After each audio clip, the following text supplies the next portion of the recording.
It's working now, but we're going to give it just a second. Make sure.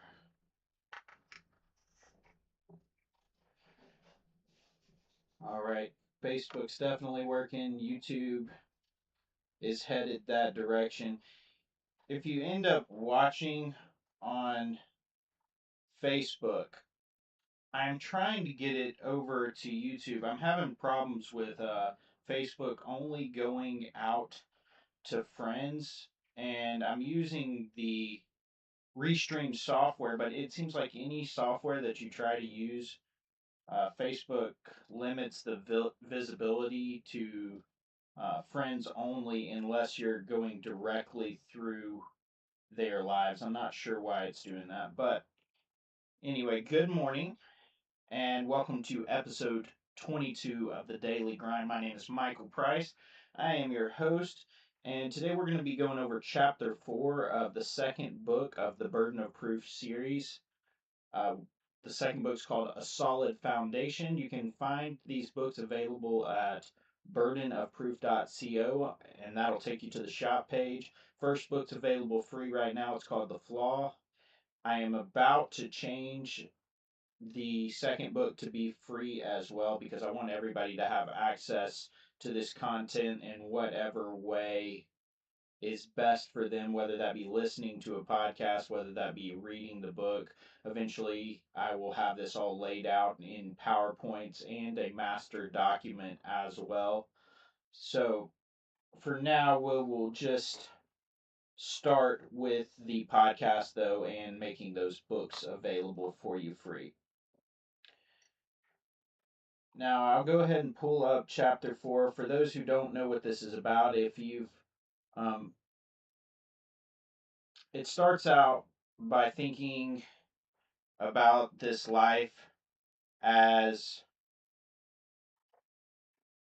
sometimes we just live our entire life as if we don't know, as if there is no absolute right and wrong, as if there is no answer, and we're just trying to make the best decision. I think that's true of all of us. With the information we have, we're just trying to make the best decision we can.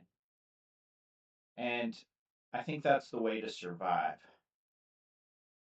but it's not the way to live. At a certain point, we have to ask ourselves, are we sure?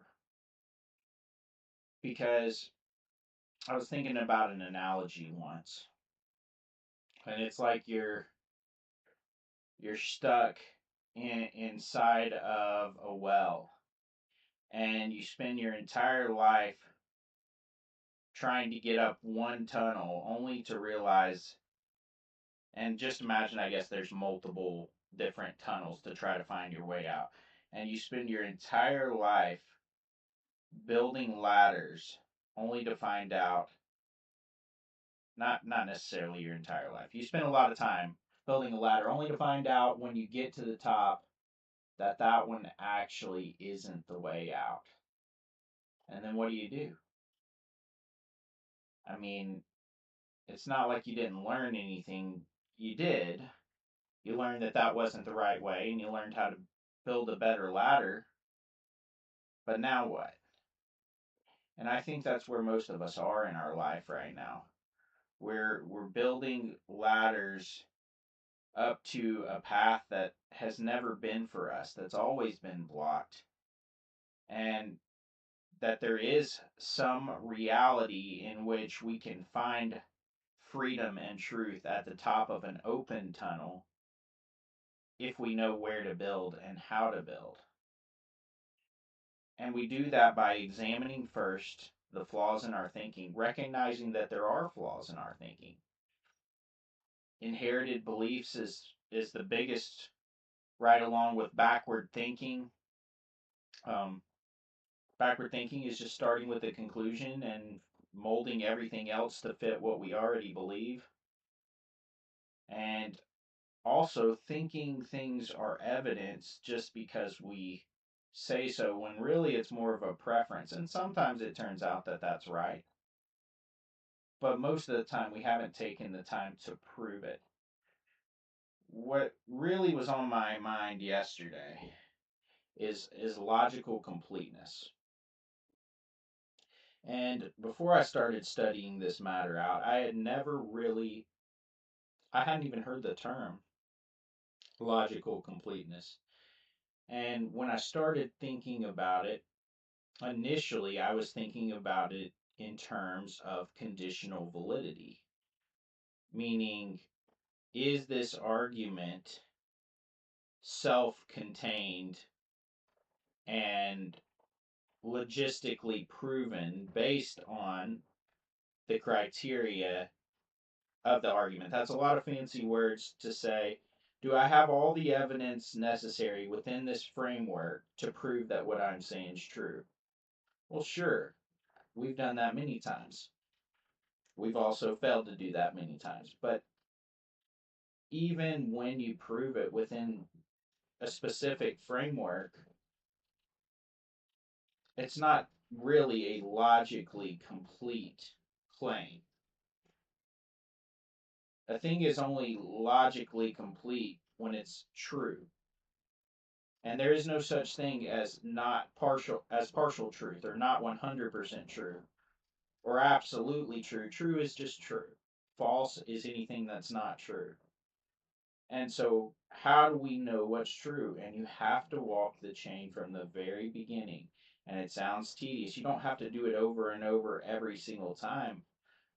But if you want to know if something is true, if evidence exists, if you're making the right choice or choices in your life, you have to walk that chain. And nobody ever taught me that. And I doubt that it was probably taught to you. And some of us are in that stage of life where we're still in that survival mode. So we go, that's too much for me right now. All I can do is handle this task right in front of me. And that's good. And that's what you should be doing until a point where maybe you get a little bit of breathing room. Because once again, what if you're working up the rungs at a job, like the ladder we're talking about, at a job that was never supposed to be your career? What if you're building the ladder to a relationship that's got a finite end date, but you can't see it coming because you're so busy trying to build that you don't take a step back to realize that that ladder isn't for you, that you're not climbing up the right tunnel? And see, this is the difference between knowledge and wisdom. Because knowledge can grow so much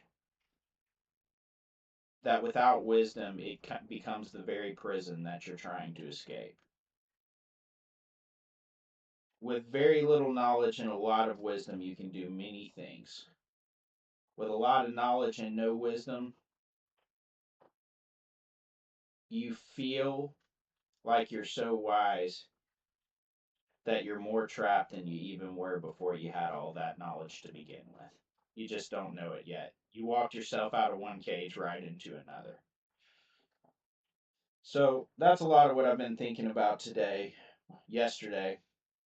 But we'll go ahead and pull up chapter 4 of book 2, and we'll do a little reading, a little discussion. If you're looking back for trying to understand how the best way is to communicate and to distinctly identify our terms, how to engage with one another, specifically on this podcast, but in life as in general, communication is key, as they say. It really matters because I think a lot of the time we are talking past each other, we're shifting definitions. So the laws of engagement help with things like that. That's going to be episodes 10 through approximately 12. Then starting at episode 14, so 14, 15, 16, and 18 are the different logical laws that we get started with: law of reality, law of identity, non contradiction, and excluded middle. And episode 17 is kind of where we dive into that material. I have a live discussion with a friend of mine. That was a lot of fun. The volume I had issues with. I was trying out a new software. It's going to be happening on occasionally where I'm trying out new things because I am fairly new to this live broadcasting, and sometimes I'm just not going to get it quite right. I think you're still able to hear it. I wish I had had the sound a little more balanced, so hopefully I can get that right for y'all next time. But see if I can move this up for you. All right, I think everybody should be able to see. This is once again book 2, A Solid Foundation, chapter 4. So, the question before the answer. Marcus started keeping a list. And just so you know, the last 3 days I have read the first 3 chapters. So if you're wanting to go back and check those out, I guess that's episode 19, 20, and 21. So Marcus started keeping a list, not of conclusions, of failure points. He wrote them in the back of his notebook, the same way someone might log leaks in a house they didn't yet have the money to fix. Where arguments fail first, terms, scope, missing assumptions, question switches, confidence without support. It wasn't only philosophical anymore, at least not in the way he had understood philosophy. It was pattern recognition. And you could say that's an asset many software engineering students have in abundance, himself included. While he was still doing quite well in software engineering courses, they felt less and less appealing by the day, except on a day like this, where the two worlds collided. He sat in Chin's office again, manuscript open, notes clipped to a page like warning tags. Chin scanned the margins. You're getting faster. Marcus didn't look up. I'm getting stricter. Same thing, Chin said. Marcus slid a page forward. This section isn't wrong. It's just untestable. Chin's eyes narrowed. Why? Because the key word never gets nailed down, Marcus said. The author keeps using it like it's obvious, but it shifts every paragraph. Sometimes it means one thing, sometimes another. Chin leaned back. Which word? Marcus tapped the page. Justification. Chin nodded once. Good. If a term drifts, the argument drifts with it. Marcus flipped another page. This one's worse. It's all confident language, no anchor. You can't even tell what would count as evidence. Chin took the page, read it once, and then set it down. And the reader gets tricked into thinking they've learned something. Marcus nodded, because it sounds like meaning. Chin's mouth twitched. Not a smile, close. Most people don't test claims, Chin said. They appeal to authority, tone, and articulation. Marcus let that sit. Chin chapped the manuscript. You'll see this in the debate. I know. No, Chin said. You'll see it because you'll likely be tempted to do it. Marcus didn't answer. And so it was really what we were talking about earlier, but I've been talking about it a lot in the past few days, that we so often overlook the fact that we are not distinctly identifying each and every term, that we rarely have an actual completely coherent conversation, and we fail to even realize that. Because we may be both talking about a cup, we may be both talking about a house, we may be both talking about a car, but in our mind we're picturing something entirely different than the other person. And so a lot of times, sometimes you still get the correct point, but a lot of times you go home thinking that you agreed with someone, and you find out you're arguing about it later and you don't understand why.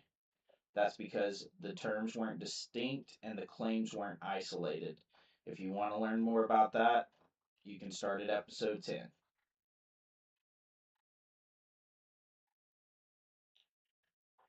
Marcus didn't answer. Chin continued, when pressure rises, people reach for shortcuts. Marcus's eyes flicked to the margin of his notes, where he'd written in smaller letters, Shortcuts feel like clarity. He'd seen it himself. Chin slid the manuscript back. Next week, you're not just debating an idea, you're debating your habits. Marcus closed his binder. So the point is to catch myself. The point, Chin said, is to stop pretending that you don't have a self to catch. Marcus stood to leave. Chin added, one more thing. Marcus paused. When you walk into that coffee shop, Chin said, don't let her set the pace. Marcus glanced back. Sarah? Chin nodded. She'll push you into making additional claims and defending conclusions that have nothing to do with the core claim. Don't let it happen. Keep it where you can actually test it. Marcus nodded once. Got it. He left with the words still in his ear. Not conclusions, testable ground. And I think that's a big thing we need to focus on as well when we're having conversations. We tend to start at one point and then move to the next and to the next, but what we're really doing is making it impossible to find any answers because we've got a claim built on a claim built on a claim when we never actually nailed down the first thing. And the further you get away from actually answering the very first claim, finding out whether that's true or false, it becomes more and more unlikely that you're ever going to get back to it. And so when I watch debates and I see them stacking claims like this and getting maybe 4, 5, 6 claims in, I go, all right, well, we're not gonna get back there. I've spent more than enough of my time to know where this is headed, and that's absolutely where it's headed. It will come to an end. The people who came to the conversation on each side will go home believing that their side won, when in reality nobody won because there was no truth actually found. And this podcast, this book series, is all about finding ways to not let that happen, to isolate our claims, to define our terms, to not try to beat each other by winning an argument, but instead to try to win together by finding truth and clarity in a world that feels overwhelming and confusing on a daily basis. That evening, Sarah was already at their table. 2 notebooks, a stack of printed articles, pen in hand. Marcus sat down and eyed the pile. Overkill? Preparation, Sarah said. People confuse those. He pulled out his laptop. You're enjoying this. I'm enjoying the fact that you're finally taking it seriously, she said. He opened a document. I am.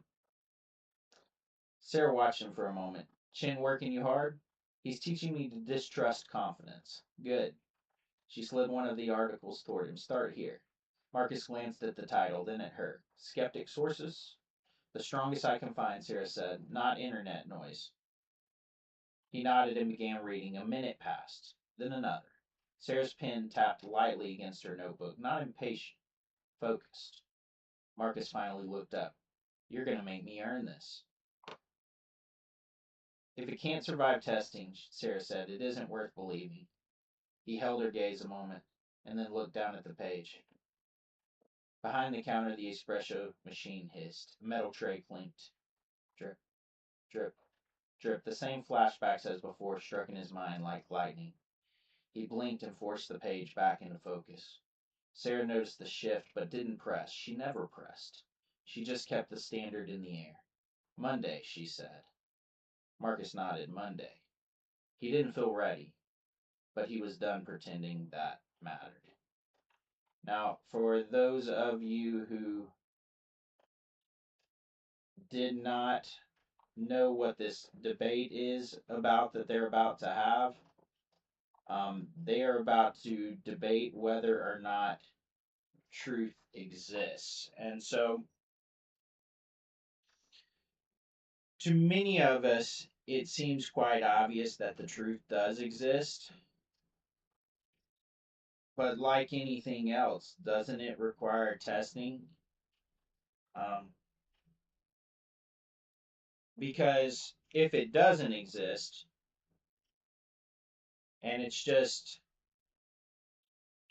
I heard someone frame it the other day as survival of the fittest, natural selection working itself out in such a way that it increases consciousness, awareness, increases survivability of our species, and therefore it doesn't require a causal, rational necessity. All right, I don't want to get too deep. I feel like I'm getting ahead of myself here. We're going to talk a lot more about a lot of those things in the future. Point is, hardly anything matters in this world more than knowing what the truth is. And if the truth does exist, does it exist for everything? Does it just exist as a whole? Is it grounded in anything? Um, and if it's not grounded in anything, how does that affect whether or not it exists in the first place? How would we prove it? What tools would we use? Now, we've been through some of those tools: law of reality, identity, non contradiction, excluded middle. We've been through how to discuss things, making sure that our terms are distinct, making sure that we're not hedging. But now we're going to hone in on whether these things even matter in the first place. Because if the truth doesn't exist, does anything really matter at all? I don't mean to be depressing. I don't mean to start the morning out in a way that brings confusion. I will tell you the truth does exist. But let's read the rest of book 2, A Solid Foundations, and I'll let you test that claim for yourself. So, I look forward to seeing y'all again or speaking to y'all tomorrow. It should be sometime between 6:30 and 6:45 a.m. Got started a little late today. That should be episode 23 of the Daily Grind, where we'll be going over chapter 5 of book 2, A Solid Foundation. So until next time, test everything.